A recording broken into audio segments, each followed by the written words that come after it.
सूर्योदय की सुनहरी रोशनी जब गांव के आंगन में बिखरने लगी तो हर कोने में मेहनत की गूंज सुनाई देने लगी।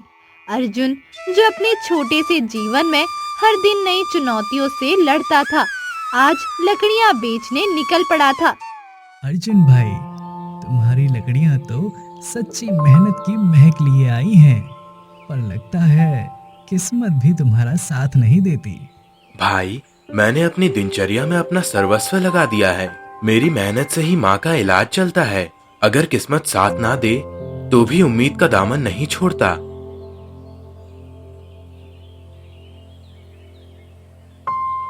देखो, वही अर्जुन जो हर दिन लकड़ियां बेचता है। लगता है मेहनत का फल तो तुम्हें कभी मीठा नहीं मिलता, बस कड़वाहट ही कड़वाहट। गांव की गलियों में हर किसी की अपनी कहानी थी, पर अर्जुन की कहानी में माँ की मोहब्बत और संघर्ष की गूंज थी।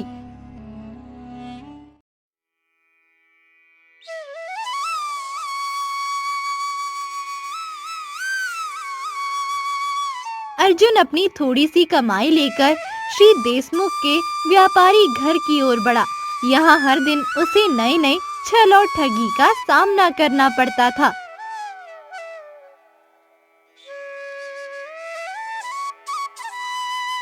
श्री देशमुख जी, कृपया मेरी मेहनत का उचित फल दें। मेरी माँ की हालत गंभीर है। मुझे दवा के लिए थोड़े पैसे चाहिए। अर्जुन मेहनत कर लेता है, पर यहाँ तो पैसा ही राजा है।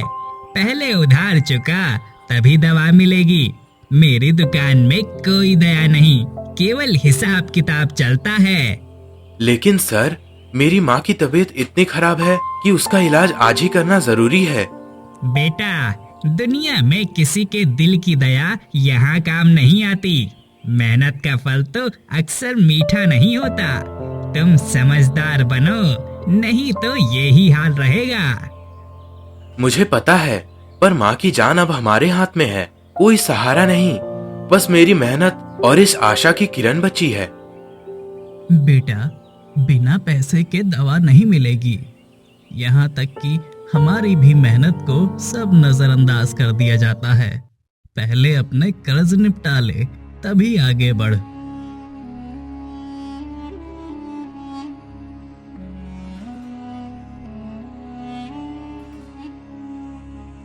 मीरा बाहर देखती रहती थी, अपने बेटे की वापसी का इंतजार कर रही थी। उनके चेहरे पर दर्द और आशा की अद्भुत मुस्कुराहट साफ झलकती थी। बेटा, तुम हर दिन इतना संघर्ष करते हो। जानती हूँ कि जीवन में कठिनाइयाँ हैं, पर याद रखना, सच्ची शक्ति तो दिल की शुद्धता में ही होती है। माँ, मैं जानता हूँ कि तुम्हारी ममता ही मेरी ताकत है, पर आज भी मुझे लगता है कि कोई भी मेरी मदद नहीं कर सकता। अर्जुन, कभी हार मत मानना। तुम अपनी मेहनत से सब कुछ जीत सकते हो। दुनिया में जब तक दया और सच्चाई रहेगी, तब तक अंधेरा भी दूर नहीं रहेगा। मीरा की ये बातें अर्जुन के दिल में नई उम्मीद जगाने लगी। उसने ठान लिया कि चाहे कितनी भी बाधाएं आए, वो माँ के लिए कुछ भी करने से पीछे नहीं हटेगा।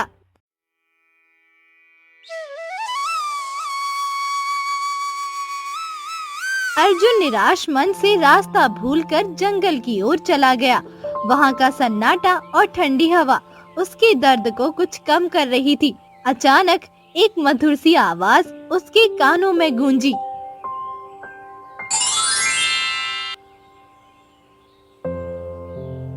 अर्जुन, क्यों इतना बोझ अपने कंधों पर ले रखा है? जीवन में हर दर्द के पीछे एक सीख छुपी होती है। बाबा, मेरी माँ की हालत इतनी खराब है कि मुझे लगता है मैं अब कुछ नहीं कर सकता। मुझे बस न्याय और सहारा चाहिए। सच्चे संघर्ष में हर मोड़ पर चुनौतियां आती हैं। कभी कभी तुम्हें अपने अंदर छिपी शक्ति को पहचानना होता है। सुनो, एक आवाज है, अनुगूंज, जो तुम्हें संकेत दे रही है।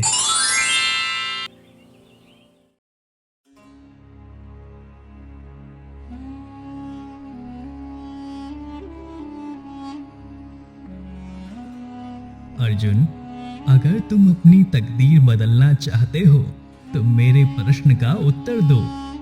सच्ची शक्ति कहाँ निहित है, क्रोध में या करुणा में? मैं मानता हूँ कि सच्ची शक्ति करुणा में निहित है। तो ये शक्ति अब तुम्हारे लिए है, पर याद रखो इसका दुरुपयोग विनाश का कारण बन सकता है। अर्जुन के हाथ में एक अजीब सी चमक फैल गई। उसने महसूस किया कि उसके भीतर एक नई शक्ति का संचार हो रहा है।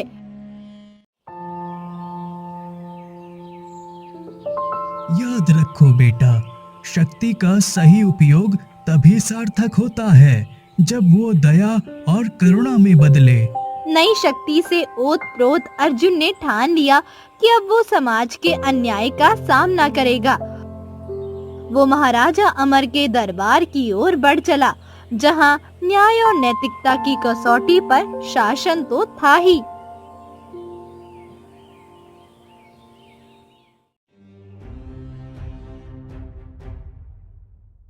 बताओ, तुम कौन हो? इस दरबार में बिना अनुमति के प्रवेश करने का हक किसे है? मैं अर्जुन हूँ, वही जो अब तक समाज के शोषण को सहता रहा, पर आज मेरी शक्ति ने मेरे भीतर नया जोश भर दिया है। मैं न्याय चाहता हूँ और हर उस अन्याय का हिसाब लेने आया हूँ जिसने मुझे और मेरे जैसे लोगों को नीचा दिखाया है। यह शक्ति मेरी मेहनत, मेरी पीड़ा और माँ के प्रति अटूट प्रेम का परिणाम है। अब मेरे पास वह अधिकार है कि मैं उन लोगों का खंडन करूं जिन्होंने समाज को बर्बाद किया है। तुम्हारी बातों में सच्चाई तो है, पर यह शक्ति कहाँ से आई? ये सुनहरा हाथ, इसका रहस्य क्या है? यह शक्ति मेरी मेहनत, मेरी पीड़ा और माँ के प्रति अटूट प्रेम का परिणाम है। अब मेरे पास वह अधिकार है कि मैं उन लोगों का खंडन करूं जिन्होंने समाज को बर्बाद किया है। शक्ति के साथ जिम्मेदारी भी आती है अर्जुन। अपने क्रोध में नहीं खो जाना, वरना यह न्याय का मार्ग अंधकारमय हो सकता है। याद रखो अर्जुन, न्याय का मार्ग कठिन है। क्रोध में खो जाने से अंततः हम अपनी आत्मा भी खो देते हैं। अगर तुम सच में न्याय चाहते हो तो समाज के लिए अपना क्रोध नहीं, बल्कि दया और सच्चाई का मार्ग अपनाओ। अब से जो भी मुझे और मेरे जैसे लोगों को नीचा समझता है, उसे उसका कड़वाहा फल भुगतना होगा। गांव के हर व्यक्ति को उस अन्याय का सामना करना पड़ेगा जिसने मुझे तकलीफ दी। मेरे पास अब वह शक्ति है जो मेरे विरोधियों का अंत कर देगी। मैं समाज के उन काली रुतबों को उजागर कर दूंगा जिन्होंने मेरे दर्द का मजाक उड़ाया है। मुझे और सहना नहीं, मुझे न्याय चाहिए।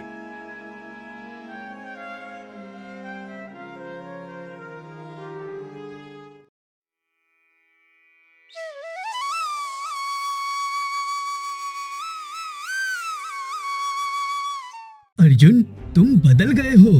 पहले तुम अपने दर्द में मूक रहते थे। असली दुनिया में मेहनत के साथ साथ समाज का अन्याय भी झेलना पड़ता है।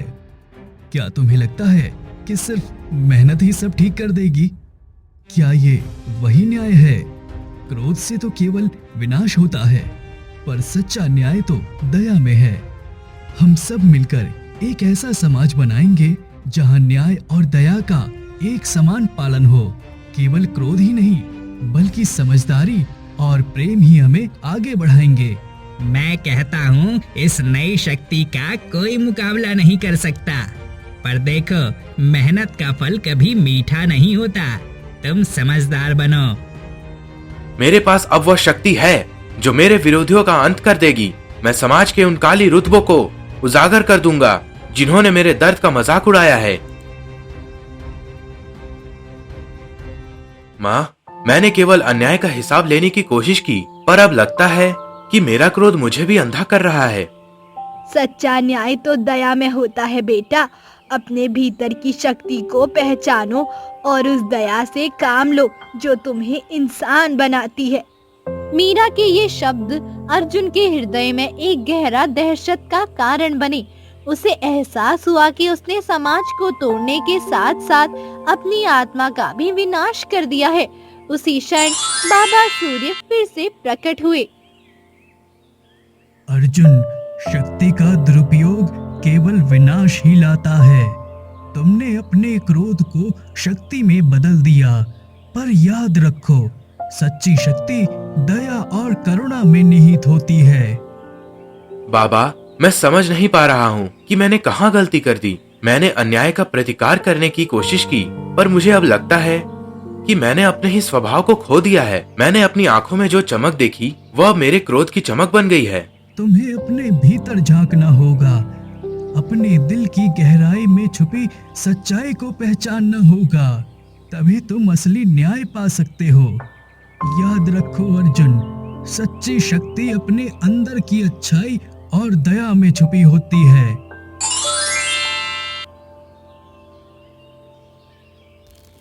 अर्जुन ने क्रोध में लोगों के घरों को आग लगा दी और गांव का और भी बहुत नुकसान कर दिया।